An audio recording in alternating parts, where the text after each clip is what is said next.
When I started in 1970, we faced challenges every day. We just did our duty.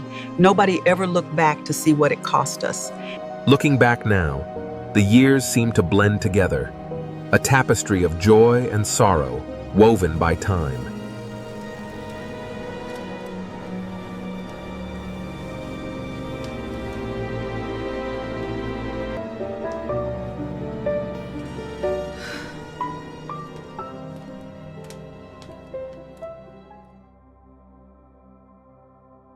She had been asked over the years, many times, at family dinners, at school reunions, at the specific social occasions where the war came up in the way it came up in the post-war decades, casually, as part of the shared background of the generation, the specific reference point that everyone in the room had some connection to. Someone would ask, in a specific casual way of someone who expects a casual answer, "You were a nurse, weren't you? In the war? What was that like?" She would say, "It was busy." And then she would change the subject, not because she had nothing to say, because she had too much to say, and because the specific things she had to say were not the things that the specific question was asking for, and because the gap between what she had witnessed and what the casual question could contain was a gap that she had decided, early and deliberately, not to attempt to bridge in the specific context of the dinner table and the school reunion. She had been a nurse in the Pacific. She had served in the Army Nurse Corps from 1942 to 1945 in a series of field hospitals and evacuation hospitals across the Pacific Theater, Guadalcanal, New Guinea, the Philippines. She had been present for 3 years of the specific medical reality of the Pacific War, the specific wounds that the weapons of the Pacific Theater produced, the specific diseases of the Pacific environment, the specific deaths that the combination of combat and climate and distance from adequate supply produced in the specific men who passed through the hospitals where she worked. She had seen things. This is a specific understatement of the veteran's language. The specific phrase that stands in for the specific content that cannot be spoken in a specific context where the speaking is attempted. She had seen things. In 40 years of not speaking about them, the things she had seen had remained as specific as they had been in the moments of the seeing, had not softened into the general blur of distant experience, but had stayed specific and clear in the specific way that the most significant experiences stay specific and clear regardless of the distance of the years. She started talking in 1985, not because anyone asked her specifically. The specific occasion for beginning was the publication of a book about the Army Nurse Corps in the Pacific, which she had read, and which had made her angry in a specific way that she needed to address. The book had told the story, more or less accurately, of the logistics and the operations, the specific numbers, the specific units, the specific movement of the nursing services through Pacific Theater. What it had not told, or had told only in the most general terms, was the specific experience of the specific women who had done the specific work. She wrote a letter to the author. Then she wrote a letter to a veteran's publication. Then she was contacted by an oral history project at a university, and she agreed to be interviewed. And then, having begun, she found that the 40 years of the silence had accumulated a specific pressure, and that the beginning had released something, and that she was not going to stop. Before I go further, I want to ask you directly. Subscribe and share this episode. The women of the Second World War, the nurses who were present in the field hospitals and the evacuation hospitals, who did the specific medical work in the specific conditions of the combat zones, have received less historical attention than the combat veterans who surrounded them, and their specific stories deserve the specific attention that the historical record has been slow to provide. Subscribe and hit the like button. Back to her. Back to the 40 years of silence and what was inside it.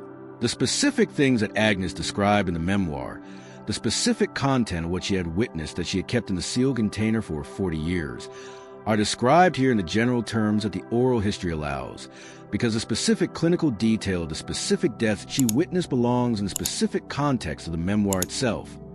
where she chose a specific language for the specific content, and not in the summary of someone else. What she described, in general terms, was the specific medical reality of the Pacific War as it presented itself in the wards where she worked. The tropical diseases, malaria, dengue fever, dysentery, scrub typhus, that killed men who had not been touched by a Japanese weapon. The wounds of Guadalcanal and New Guinea, in conditions where the heat and the humidity and the specific organisms of the Pacific environment turned wounds that might have healed in a temperate climate into infections that required the specific ongoing intervention of the nursing care to address. The psychological breaking, what the period called combat fatigue, and what we now call combat trauma, that produces specific men in specific beds who were not physically wounded but who were nevertheless entirely broken and who required a specific form of the nursing care that the clinical training had not specifically prepared her for. She described all of these things in the memoir.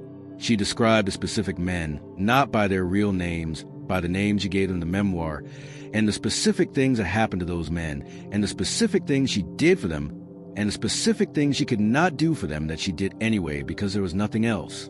The specific thing she described most carefully was the dying, not the dramatic dying. The dramatic dying is well documented, is part of the shared record of the war. The ordinary dying, the specific quiet ending of the specific person, in the specific bed, in the specific ward, with a specific nurse present because the specific nurse was the person who stayed. She described the specific quality of the presence that the dying required. The specific form of the being there, that was the specific thing she could give when the medicine had given what it could give, and the giving of medicine was over. She described a man she called Jimmy. A boy, really, she wrote. He could not have been more than 19.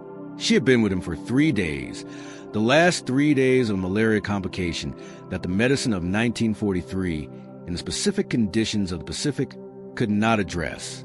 She had been with him in the specific sense of the nurse, who was the person in the ward. Not sitting at his bedside continuously, but present, returning, the specific ongoing presence of the person who is responsible for the specific person in the specific bed.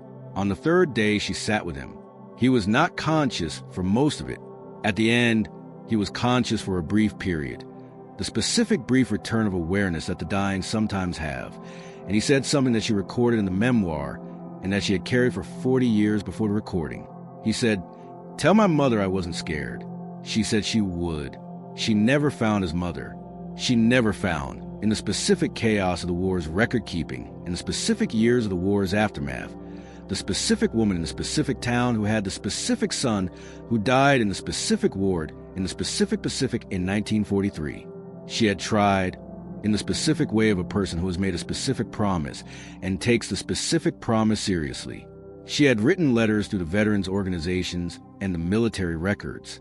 She had not found the mother. She put it in the memoir instead. She put Jimmy in the memoir, his name as she knew it, his face as she remembered it, his last words as she had recorded them, because the memoir was a specific thing she could give. She could not find his mother. She could put him in the record. She could ensure that the specific person who had died in the specific war was known, was named, was given a specific face and the specific last words, in the specific public form that the memoir allowed. That is why the memoir mattered, not because it changed what happened. It did not change what happened, because it honored the specific people who had been present in the specific ward in the specific way that the specific witness required. She had been the last person with Jimmy. She had made the specific promise. She had put it in the record because it was the only form available. The specific men she had been with in the specific dying, the specific accumulated presence of the ward nurse in the specific final moments of the specific patients, were the specific reason for the 40 years of silence and the specific reason for the 18 years of speaking. She had kept them in a sealed container for 40 years because the specific context of the post-war decades had not provided the specific space for the specific content. She had opened the container in 1985 because the specific context of the 1980s had provided the space, and because the book had made her angry, and because the specific men, Jimmy and the others, deserved to be in the record. The specific other nurses I want to tell you about, the other women of the Army Nurse Corps who were present in the wards and who have left records of their experience, represent the range of the specific witness, the various specific forms that the specific weight took in the specific women who carried it. There was a nurse from a European theater who served in the field hospitals of the Normandy campaign, who received the wounded from the beaches and the hedgerows of the Normandy bocage in the days after the D-Day landings, and who worked in the specific conditions of the forward medical units that were as close to the front as the medical services were positioned. She described, in her own oral history testimony, the specific quality of the experience as the specific experience of receiving the visible cost of the decision, the specific men in the specific condition of the specific wounds, arriving in the specific numbers that the specific battle produced. She said, "You learn in those conditions not to look at the number. You look at the person. The number will overwhelm you. The person is the thing you could do something about. The specific discipline, the specific focus on the specific person as a specific management of the specific overwhelming quantity is one that the nursing literature on mass casualty situations describes as essential. It is also one that the specific nurse of the Second World War had to develop without the specific training that subsequent generations have received for the specific management of the mass casualty environment. She developed it anyway. The specific individual nurses developed their specific individual strategies for the specific management of the specific weight, in the specific conditions of the specific wards, without the specific institutional support that the specific situation required. They managed. Some of them managed for the rest of their lives without speaking about what they had managed. Some of them, like Agnes, eventually spoke. The speaking matters. The record matters. The specific men in the specific wards, Jimmy and the others, the faces that Agnes could still see after 40 years, deserve to be in the record. They are in the record because Agnes chose to put them there after 40 years, in the specific form available to her, the specific form of the nursing witness, the specific sustained proximity of the ward nurse to the specific dying, repeated across the months and years of service, is a form of the wartime witness that the history has been slow to honor with the specific attention it deserves. The combat veterans have received the specific historical attention that is appropriate to their specific experience. The nurses who were present for the specific consequence of the combat, who received the wounded and managed the dying and turned to the next bed and managed that, deserve the same specific attention. Agnes is part of giving them that attention. The memoir is part of it. The oral history interviews are part of it. This episode is part of it. She saw things. She kept them for 40 years. She put them in the record. She died in 2003. Jimmy is in the record. His face and his last words and the specific promise she made and could not keep in the specific form she intended. The record keeps the promise now. The specific experience of the Army nurse in the Second World War has received increasing historical attention in the decades since Agnes and women like her began to speak, and the specific scholarship that has been produced, the oral histories, the memoirs, the academic studies of the nursing corps in the various theaters, has substantially changed the historical understanding of what the war asked of the women who served in it. The numbers are the starting point.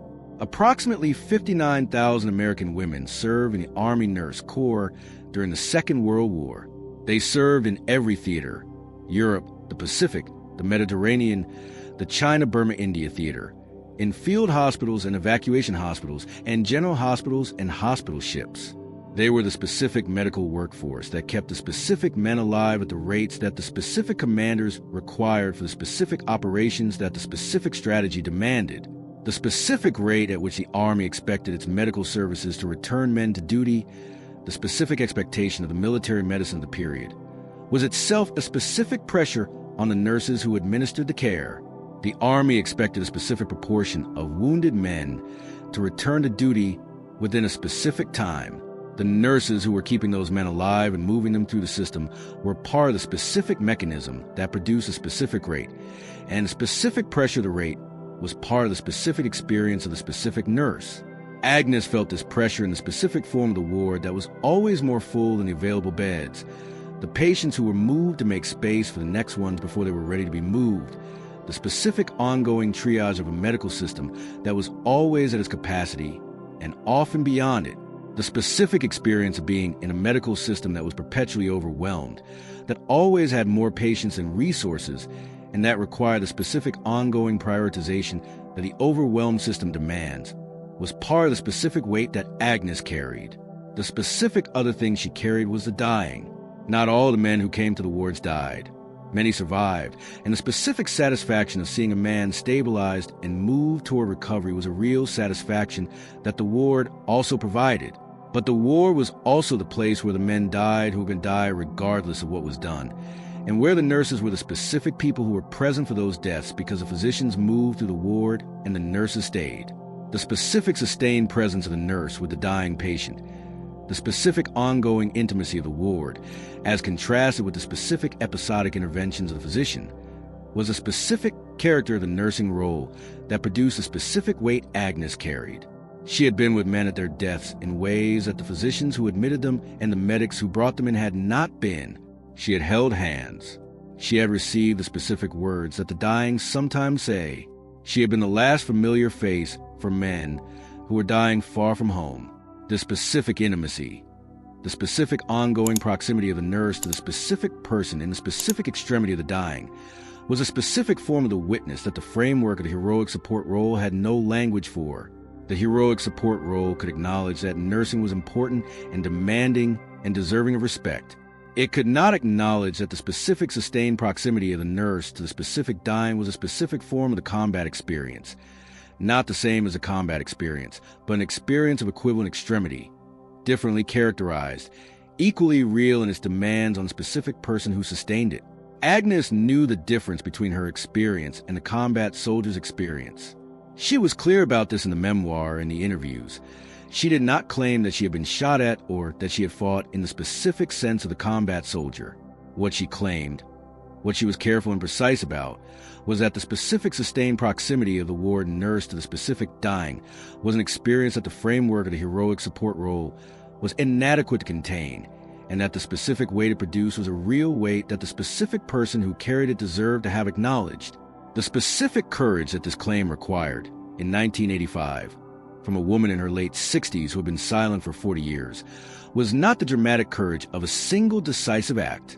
It was a specific courage of saying clearly and precisely that the account was incomplete, that the essential thing had been missed, and that the missing thing deserved to be named. She named it. The memoir is the naming. The oral history interviews are the naming. The specific precision of her language, the specific way she described the specific things she had witnessed, without the softening that the heroic support framework would have permitted, in the clear clinical language of a nurse who had witnessed clinical realities, is the specific form of the naming that she chose. There were other nurses who had been silent and who broke the silence in the same years that Agnes did, the 1970s and 1980s, when a specific historical moment made it possible for women of that generation to speak in ways that the previous decades had not provided context for. The specific feminist scholarship of the period and the specific oral history projects it produced, and the specific cultural shift toward acknowledging the female experience of the war. All of these created the specific context in which the silence of the women could be named and the naming could be received. Agnes was one of many, but she was also specific. The specific woman from Minnesota, the specific nurse in Pacific, the specific person who had been in the specific wards and who had the specific witness to put into the specific record. The specific record has many voices. Agnes's voice is one of them. It is in the record because she chose to put it there 18 years before her death, after 40 years of the silence. The specific decision to speak, the specific 18 years of speaking, required the specific revisiting of the specific weight that the 40 years of the silence had managed.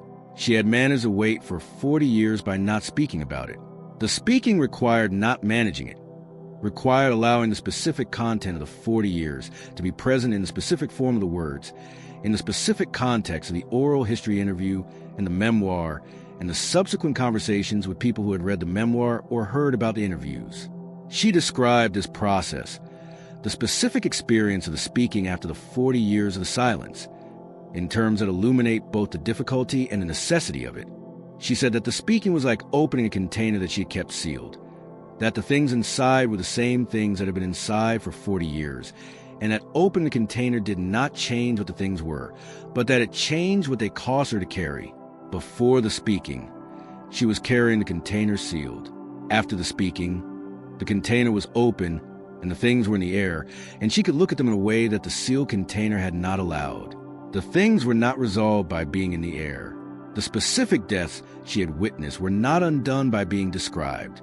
The specific men whose faces she could still see, whose specific faces she described in the memoir with a specificity that surprised her readers, who had not expected that level of detail after 40 years, were still dead. The describing did not change what had happened. What it changed was what she was doing with what had happened. She had been carrying it in the sealed container of the silence, managing it by not looking at it directly, maintaining the specific distance that the not speaking required. The speaking opened the container and let her look at it directly, and the looking directly, however painful, however demanding, was a different relationship to the weight than the managing of the sealed container had been. She was 85 when she died. She had spoken for 18 years. She said in the last interview she gave, in 2001, 2 years before her death, that she was glad she had spoken, not because the speaking had resolved the weight, because the speaking had honored the men whose faces she could still see, because the specific naming of the specific things that the specific men had experienced in the specific ward on the specific Pacific island in the specific years of the specific war was a specific form of the specific respect that the specific men deserved. She was the last person who had witnessed what they had experienced in the specific form that a nurse witnesses the dying patient. She was a specific custodian of the specific witness. She had kept it for 40 years, and then she had put in the record, because the specific men deserved to have the specific thing that had happened to them acknowledged by the specific person who had been present for it. That is why she spoke. That is what the 40 years of silence was protecting. That is what the 18 years of speaking was honoring. She saw things no man described. She kept them for 40 years.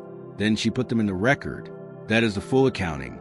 So far, her name was Agnes.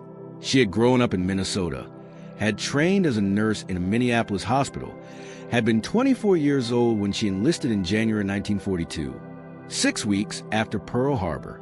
She had enlisted for the specific reasons that many of the Army nurses enlisted in 1942, the combination of the genuine patriotism of the moment, the specific professional desire to do the most demanding version of the work she was trained for, and the specific quality of the young person who hears that something enormous is happening and wants to be part of it. She had not anticipated the specific character of what being part of it would mean, the specific medical reality of the Pacific War. The specific character of the wounds that the Pacific theater produced was different from the specific medical reality of the European theater in ways that shaped the experience of the nurses who worked in it. The Pacific was not simply a different geography. It was a different medical environment. The specific diseases of the tropical climate, the specific infections that the heat and humidity and the specific organisms of Pacific islands produced in wounds that in the European theater would have healed, the specific nutritional deficiencies of the supply challenges, and the specific psychological characters of the theater in which the enemy was fighting to the last man in conditions of extreme environmental difficulty. The specific wounds were specific in their character. The medics episode in this series described the specific medical reality of the Italian campaign, the shrapnel and the rifle wounds of the European theater. Agnes worked in the specific medical reality of the Pacific, the wounds of Guadalcanal and New Guinea and the Philippines, the specific character of the Japanese weapons, and the specific character of the jungle environment, and the specific character of the diseases that the environment produced. She had been trained. She was competent. She was, by the accounts of physicians and the other nurses who worked with her, exceptionally competent. The specific combination of technical skill and emotional steadiness that the most demanding medical environments require, present in Agnes in a specific degree that the most demanding demands call forth from the people who have it. She was also 24 years old and 25 and 26, progressively older in the specific way of a person who is aging through an extraordinary experience. And she was experiencing things in those years that the 24-year-old from Minnesota had not been prepared for, that no training could have fully prepared her for, and that the culture of the period had no framework for her to address. The framework that the culture had for nurses who served in combat zones was essentially the framework of the heroic support role. The women behind the men, sustaining the men, keeping the men alive so the men could fight. This framework was not entirely wrong. The nurses were sustaining the men and keeping them alive, and this was genuinely important work. But the framework missed a specific thing that the specific experience of the specific nurse actually was, which was not a supporting role, but a specific primary role with its own specific demands and its own specific weight. Agnes was not behind the men in any meaningful sense. She was in the field hospitals that were sometimes under fire. She was in the evacuation hospitals that received men who were dying faster than the available medicine could address. She was in the specific medical environment of the Pacific War, not as a supporting character in someone else's story, but as a specific person doing the specific work in the specific conditions with a specific weight of the specific witness. The specific witness is what the 40 years of silence contained. She had witnessed men die in the specific way that men die in a field hospital in the Pacific. Not the clean death of the casualty figures, not the statistic, but the specific person in the specific bed dying in the specific way of the specific wound, or the specific disease, or the specific combination of both. She had been present for this, in the specific way of the nurse who is the last person with the dying person, who holds the hand and does what can be done and knows that what can be done is not going to be enough, and who then turns to the next bed. She had turned to the next bed many times. The specific accumulation of the specific turnings, the specific number of times she had been the last person with the specific person who was dying, was a weight that the framework of the heroic support role had no language for, and that the culture of the post-war period had no context for her to describe. The men who came home from the war were asked what they had seen. The asking was often inadequate. The specific content of what they had seen was not something the casual question could receive, but they were at least asked. The women who came home from the war were not asked in the same way. The framework assumed that what they had experienced was less extreme than what the men had experienced, because the framework located the extremity of the war experience in the combat role and placed the nursing role in the category of the support. Agnes had not been in the support. She had been in the ward, and the war was its own form of the front, and the specific things she had witnessed in the war were not less extreme than the things the men had witnessed in the field. They were differently extreme. The extremity of the field was the violence of the combat, the specific chaos and terror and survival of the firefight. The extremity of the ward was a specific intimacy of the dying, the specific sustained proximity to the specific ending of the specific person, repeated across the months and the years of service. Both were extreme. The framework that placed one in the category of the heroic and the other in the category of the support was a framework that was wrong about the specific character of what the nurses had experienced, and that produced a specific silence that Agnes and many of the nurses of her generation maintained for decades. She broke the silence in 1985 because the book had made her angry in the specific way of someone who reads an account of something they were present for and finds that the account has missed the essential thing. The essential thing the book had missed was the specific experience of the specific women. The logistics were there. The numbers were there. The heroic support framework was there. The specific weight of the specific witness was not there. She put it there in the oral history interview and in the subsequent interviews and in the specific memoir she eventually wrote, published in 1993. She put the specific experience of the specific nurse into the specific record. She described the specific wards and the specific patients and the specific deaths and the specific weight of the 40 years of accumulated witness. She described it clearly, with the specific precision of a woman who had been holding it for 40 years and who was not going to imprecise it now that she had decided to say it. The memoir sold modestly. It was reviewed in the nursing and military history journals. It found the specific audience of people who were looking for exactly what it contained. It was not a bestseller. It was a specific true account of the specific experience of the specific person, and it is in the record now, and it will not be not in the record again. She died in 2003 at 85. The oral history interviews she gave are archived at 2 universities. The memoir is in several libraries. The specific voice of the specific witness is preserved in the specific forms that the specific care of the specific people who recorded it made possible. The 40 years of silence had contained the specific weight of the specific witness. The 18 years of speaking had put it in the record.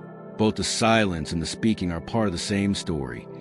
The story of the woman who saw things that no official account would fully describe and who eventually described them in the specific form available to her, in the specific time she had left. She had seen things. Now the record has them. That is a full accounting of the war nurse who stayed silent for 40 years, and what was in the silence, and what she did with it when the silence ended. The specific broader question of why the nurses were silent for so long, why the specific women of the Army Nurse Corps maintained the specific silence that Agnes maintained for 40 years, in a culture that was actively honoring the veterans of the war, is one that the research has addressed with a range of answers, and the range illuminates the specific complexity of the specific situation.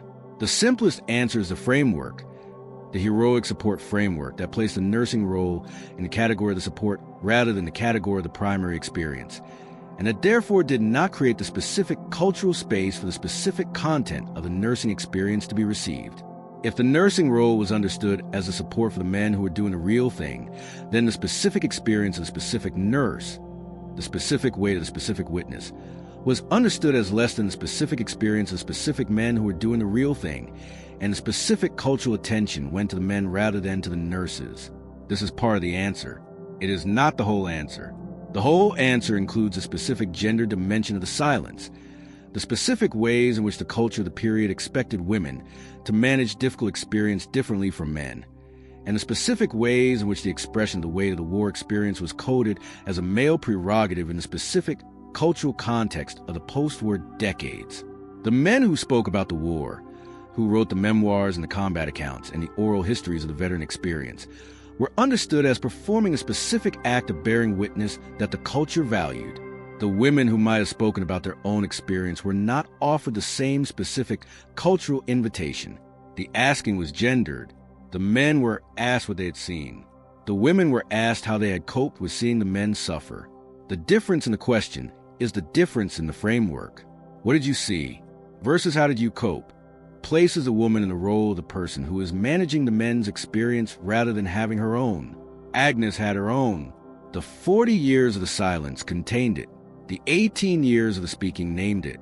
The specific historical moment of the 1970s and 1980s, when a feminist scholarship was creating the specific frameworks for understanding the female experience of the war, when the specific oral history projects were providing the specific context for the specific women to speak, was a specific moment that made Agnes's speaking possible, not inevitable.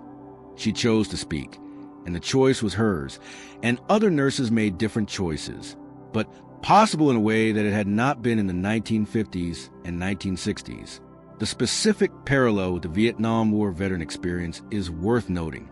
The Vietnam veterans, who received initially very little of the specific cultural attention and the specific social honor that the Second World War veterans had received, developed in the 1970s and 1980s, a specific culture of bearing witness, a specific insistence that the specific experience of specific war be acknowledged in its specific character rather than managed or suppressed. The specific oral history projects and the specific memoirs and the specific cultural productions, the films, the literature, the specific public accounting of the Vietnam veteran experience were part of this insistence. The Second World War nurses were not Vietnam veterans, but the specific cultural moment of the 1970s and 1980s, the specific broadening of who was allowed to bear witness and what bearing witness was understood to mean, was a moment that was shaped in part by the Vietnam veterans' insistence on their right to speak, and that created as a secondary effect the specific space for the Second World War nurses to speak as well. Agnes benefited from this. She acknowledged it in the memoir, the specific cultural debt to the women who had come before her in creating the frameworks and the context, and the specific cultural debt to the moment that had made the speaking receivable. She spoke. The record has it. The specific men in the specific wards, Jimmy and the others, are in the record because she put them there. That is what 40 years of silence contains, and what 18 years of speaking produces, and what the specific act of the witness, delayed, difficult, ultimately necessary, gives the historical record that was incomplete without it. She saw things. She kept them. She named them. That is the full accounting of the first part of Agnes's story. The rest of it is in the specific things she named, which belong in the memoir, and in the specific people she named who belong in the record. The specific question of what it means to be a witness, the specific thing that Agnes was and that she chose to become again when she spoke, is one I want to examine directly, because I think it is the most important element of her story. A witness is a specific person who is present for a specific event and who carries a specific knowledge of the specific thing that happened. The witness has a specific responsibility that the non-witness does not have. The responsibility of the specific knowledge, the responsibility of carrying what was seen in a way that the scene can eventually be transferred to the record. Agnes was a witness. She was present in the specific wards in the specific years of the specific war. She carried the specific knowledge for 40 years in the specific form of the sealed container. When she opened a container and put the specific knowledge in the record, she was fulfilling the specific responsibility of the witness, the responsibility she had been carrying alongside the weight itself since the moment of the first specific death in the first specific ward. The 40 years of the silence was not a failure of the witness. It was a specific management of the witness in the specific conditions that the specific cultural moment provided. The conditions of the post-war decades did not provide the specific space for the specific content of the specific witness. She managed the witness in the form that was available, the silence, the sealed container, the not speaking at the dinner table, and the school reunion context. The 18 years of the speaking was not a correction of the silence. It was a specific fulfillment of the witness in the specific conditions that the specific cultural moment of the 1980s and 1990s provided. The conditions of those decades provided the specific space, the oral history projects, the feminist scholarship, the specific broadening of the category of the witness, and she used the space when it became available. Both the silence and the speaking were the specific form of the specific responsibility of the specific witness in the specific conditions of the specific moment. Neither one was wrong. Both were necessary. The specific men she witnessed, Jimmy and the others, needed the silence for 40 years because the silence was a specific management of the specific weight in the specific conditions available. They needed the speaking for 18 years because the speaking was a specific way to put the specific knowledge in a record before the specific person who carried it was gone. She was a specific person who carried it. She spoke before she was gone. The record has it. That is a specific gift of the speaking, not the resolution of the weight, not the absolution of the witness, not the undoing of the specific deaths in the specific wards. The specific gift is the record. The specific men in the specific wards are in the record because she chose to put them there in the specific time she had left, in the specific form available to her. Jimmy is in the record. His face and his last words and the promise she made, and the promise the record keeps in her place are in the record. The specific Normandy nurse who learned to look at the person and not the number is in the record. Agnes herself, the specific woman from Minnesota who served in the Pacific for 3 years and kept the specific weight for 40 years in an open container and named what was inside, is in the record. The record is incomplete without them. They are in it now because of the specific act of the specific witness who chose to speak. The specific lesson I want to leave you with is this. The witness has a responsibility, and the responsibility has a form, and the form is available when the conditions allow it. Agnes waited 40 years for the conditions to allow it. She used the conditions when they were available. She put the specific knowledge in the specific record before the specific person who carried it was gone. This is what the witness owes the specific people she witnessed, not the immediate speaking. The conditions may not permit it, and forcing the speaking before the conditions permit, it can produce forms of the speaking that are inadequate to the specific weight. The eventual speaking, in the conditions that permit it, in the form that the specific weight requires. She waited. She spoke. The record has it. Subscribe and share this episode with someone who needs to hear it. The women of the Army Nurse Corps, the 59,000 women who serve in the wards and the field hospitals and the evacuation hospitals of the Second World War, deserve the specific historical attention that Agnes worked to provide. Their specific experience and its specific character belongs in the record. Agnes saw things no man ever described. She kept them for 40 years. She named them in the 18 years she had left. The record has them now. That is the full accounting. That is the war nurse who stayed silent for 40 years. And what was in the silence, and what she did with it when the silence was over. The specific other women whose stories I want to include in this episode. The other nurses whose specific experiences of the specific witness illuminate the range of the specific weight, represent a variety of the individual response to the same shared experience. There was a nurse from the Mediterranean theater who served in a hospital ship, the specific form of the medical service that moved the wounded from the beaches of the North Africa and Italy landings to the hospitals further from the front. She described the specific experience of the hospital ship as the specific experience of being in motion, always moving, always receiving, always discharging, never in a specific fixed place that the field hospital occupied, the specific quality of the moving care, the specific form of the nursing that had no fixed ward and no fixed patient, only the specific ongoing stream of the wounded moving through, was a specific form of the nursing experience that the ward nurse and the field hospital nurse did not share. She had kept silent for 30 years and then spoken to her daughter specifically, rather than to an oral history project or publisher. The specific form of the speaking was the specific private transmission of the specific knowledge to the specific person who would carry it after her. Her daughter received it and eventually published it. Not the mother's words directly, but the daughter's account of the mother's words in a specific memoir that the daughter wrote after her mother's death. The specific form of the double transmission, from the nurse to the daughter, from the daughter to the reader, is itself instructive. The specific weight of the specific witness passed from the person who carried it to the person who received it, and the person who received it found a specific form for putting it in the record. The record has it now, in the specific form of the daughter's memoir, which is a different form from Agnes's memoir, but which performs the same specific function. The specific honoring of the specific men who were present in the specific wards, in the specific record that will outlast the specific people who witnessed them. There was a nurse from the China-Burma-India theater who served in one of the most isolated and most demanding medical environments of the entire war. The CBI theater, the specific combination of the Chinese military partnership, the Burmese geography, the Indian supply base, and the specific Japanese opposition, was one of the most logistically challenged theaters of the war, and the medical services in the theater operated in the specific conditions of the logistically challenged environment.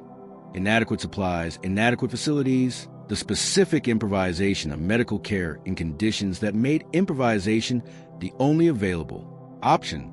She described the specific improvisation in her oral history, the specific ways in which the standard protocols of the nursing training had to be adapted to the specific conditions of the specific environment, the specific inventiveness that the shortage of supplies demanded, the specific ongoing creativity of keeping people alive when the standard means of keeping them alive were not available. She had been proud of this, the specific pride of a professional who has applied the specific skills in specific demanding conditions and who has produced the specific results that the demanding conditions required. She had also been haunted by the ones she had not been able to help, the men for whom the specific improvisation was not enough, for whom the specific shortage of the specific supply was the specific difference between the living and the dying, the specific ledger of the CBI theater nurse, the specific accounting of what the improvisation achieved and what it could not achieve, was a ledger she had carried for 40 years and that she described in the oral history with the specific clarity of someone who has finally been given the specific context be precise. The specific precision of all these women, Agnes and the hospital ship nurse and the CBI theater nurse and the others who eventually spoke, is one of the things that distinguishes their accounts from the general accounts of the war. They were nurses. They were trained to observe precisely, to document specifically, to assess accurately, and to record what they assessed. When they spoke about what they had witnessed, they brought the specific training to the speaking. They were precise about the specific things they had seen in the specific way of people who had been trained to see precisely. The specific precision is what makes the accounts most valuable to the historical record, not the general sense of the war as horror that is well documented in many forms from many sources. The specific detail of the specific experience, the specific ward, the specific patient, the specific death, the specific face, is what the nursing account provides that the general accounts do not, and it is a specific thing that the record was incomplete without. Agnes provided it for Jimmy and the others. The hospital ship nurse provided it through her daughter. The CBI theater nurse provided it in the oral history.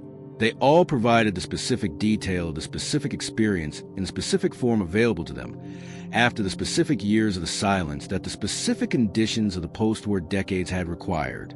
The record is fuller for their speaking. The specific men who died in the specific wards are more fully present in the record because the specific women who witnessed them eventually spoke. That is a specific gift of the witness who speaks.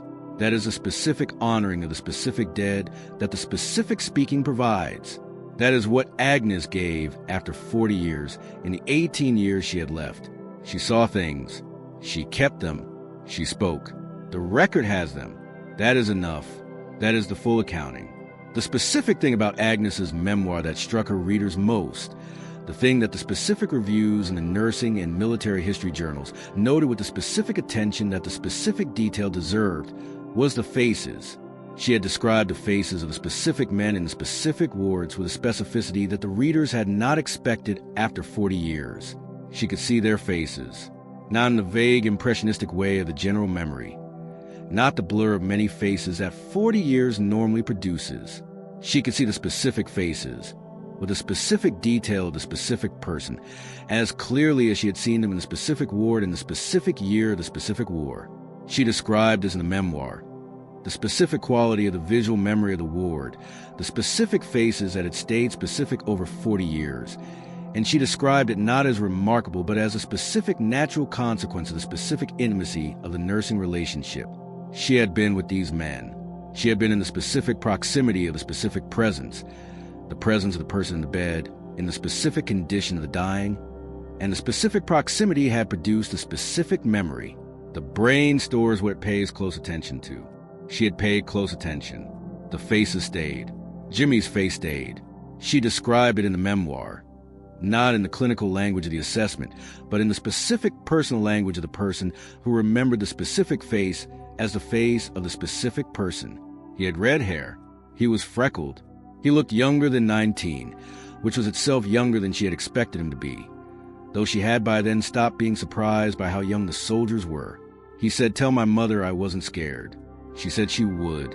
He died at 3:27 on a Tuesday, the same time, the same day of the week that Thomas had died in the episode of The Medic, a coincidence that is not remarkable except as evidence that Tuesday afternoons in the Pacific War produced their share of the dying.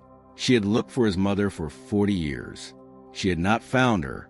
The specific bureaucratic obstacle, the name she had, which was the name the other men in the ward had called him, which was not necessarily the name his mother knew him by, was a specific obstacle that the specific search could not overcome. She had looked. She had not found. She put him in the memoir, his face and his hair and his freckles and his last words and the promise she had made, and the promise she could not keep in the form she had intended. She put him in the memoir because the record was the specific form of the promise that was available to her. She had promised to tell his mother he wasn't scared. She could not find his mother. She could tell the world. The world has it now. Jimmy, the red-haired, freckled boy of 19, who was not scared when the end came, is in the record. His face is there. His last words are there. The promise is there, kept in the only form that remained available after 40 years of searching for the mother who could not be found. This is what the witness does when the specific form of the promise is no longer available. She finds the form that is the specific record, the specific memoir, the specific public making present the specific private thing. This is a form of the promise that the witness keeps when the original form is foreclosed. She kept the promise, not in the form she intended, in the form available. The memoir was published in 1993. Agnes died in 2003. Jimmy's mother, if she was still alive in 1993, if she received a copy of the memoir, if she found the page with the red-haired, freckled boy who was not scared, would have been in her 80s or 90s. The specific probability of the specific encounter is low, but the specific possibility is real, and the specific possibility is what the specific record provides that the specific silence did not. The silence kept the promise in Agnes. The record lets the promise reach. That is the specific difference between the silence and the speaking. The silence carries. The speaking reaches. Agnes chose at 67 to let the promise reach, however far to go, to whoever to find, in the specific form of the printed word in the specific memoir that the specific people who needed it would find. She saw things no man ever described. She kept them for 40 years. She named them in the 18 years she had left. Jimmy is in the record. Subscribe and share this with someone who carries the specific faces of the specific people who are waiting to be named. The record has room. The speaking is still possible. The witness who has waited is never too late to speak. That is the full accounting. That is the war nurse who stayed silent for 40 years and then named everything she had kept. She saw things. She kept them. She spoke. The record has Jimmy. That is enough. That is everything.